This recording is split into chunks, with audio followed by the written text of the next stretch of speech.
So our group worked with one of the most interesting molecules of all time. Of course. Okay, melanin is a dark pigment, dark brownish pigment found in mammals. But it's also found in reptiles, in fish, and even bacteria. Melanin has photogenic properties that help us to be protected against UV light, since melanin has the ability to absorb any damaging rays that may create any free radicals in your skin and thus cancer. So for our project, we focused on the melanin found on grapes, specifically black, red, and white grapes. So our hypothesis was that the melanin extracted from the black grapes would have higher protective inhibition against UV light exposure than the white one. And so to test this, we treated Serratia mercenes, bacteria found in our intestinal system, and mucous membranes.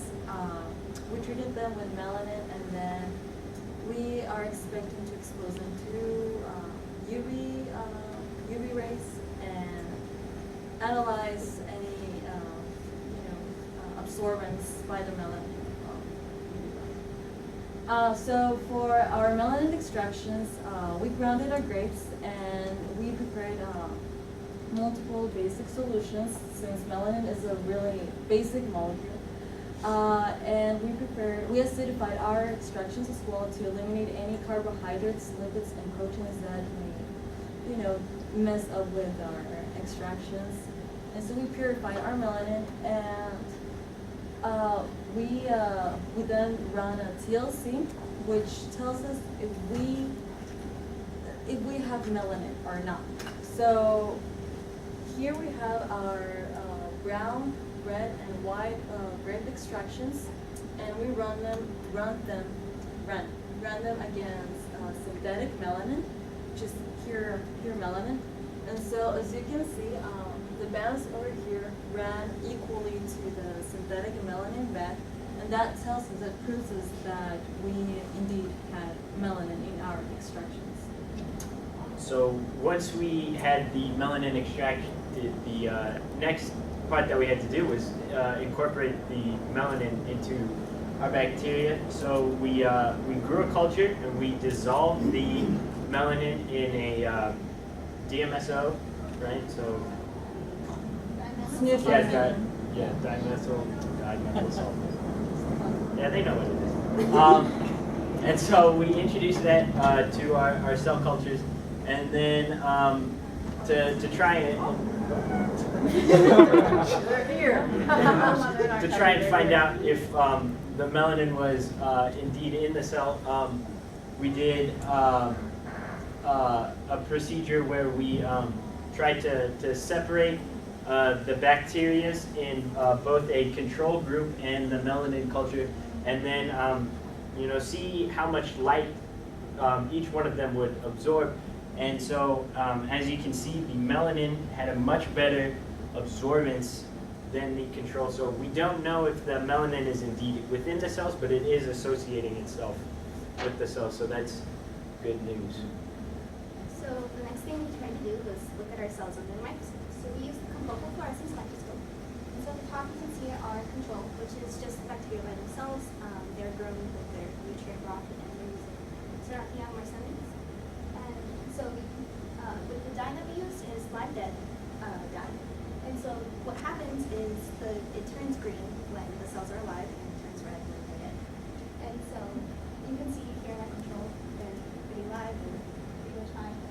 And right here we have our melanin. And so it appears that the melanin hampered the fluorescence. So it appears that it absorbed some of the light that the microscope is trying to use to see it, which matches with our spectrophotometry results, because the melanin shows a higher percentage of absorption. So the next thing we're going to do is treat the bacteria cells with the different UV light, and also our extractions, knowing that it does in fact have melanin. From there we'll see I just have to point out that they actually designed the procedure to separate the melanin by T-layer chromatography. So this can be written as a report because nobody has done this procedure before. Really? Yes. Wow. So How did you get your bacteria from your intestine? You don't want to know. I don't want to touch that subject right now. I don't want to. No, we have the cultures, so Dr. Rodriguez provided us yeah. the bacteria. And did you make wine? No, we actually made grape juice, but we didn't drink it in the lab. So how much grapes? How many pounds did you have We used? get like 5 pounds of each grape, so it's Yeah, probably it's like like 15 pounds of grapes. Wow. There was no melanin in the grapes. And the skin. In the skin, so we had Did you to say you peel? peeled? Yeah, so we Right, had you to- were peeling grapes. Yeah, we Peel the actually grapes have the and- pictures for that. Yeah. That's Yeah, right. wash- Rochelle helped us too. Peeling grapes. Just Put to that have- on a resume. Yes, just to have this figure, this tiny TLC was a lot of work. Yeah, because we had a lot of trouble finding the mobile faces, which allow us to move the extractions forward and separate them into So we had so much trouble because melanin doesn't really dissolve in very many things. yeah. So It we took a were while like to doing figure out. trial and error. I'm sorry, which one had the most melanin? Huh? Which grape? The black. The black one. So the very like purple color is what they're calling black, and the red is the typical like red grape that you usually see in stores, and the white is the green grape that we usually see. So when we were acidifying, when we were doing our base solutions for the extractions, you could actually see the differences between each extraction. Like the black one was actually really dark. The red one was like brick brown, brick red, and the white one was like orange brown.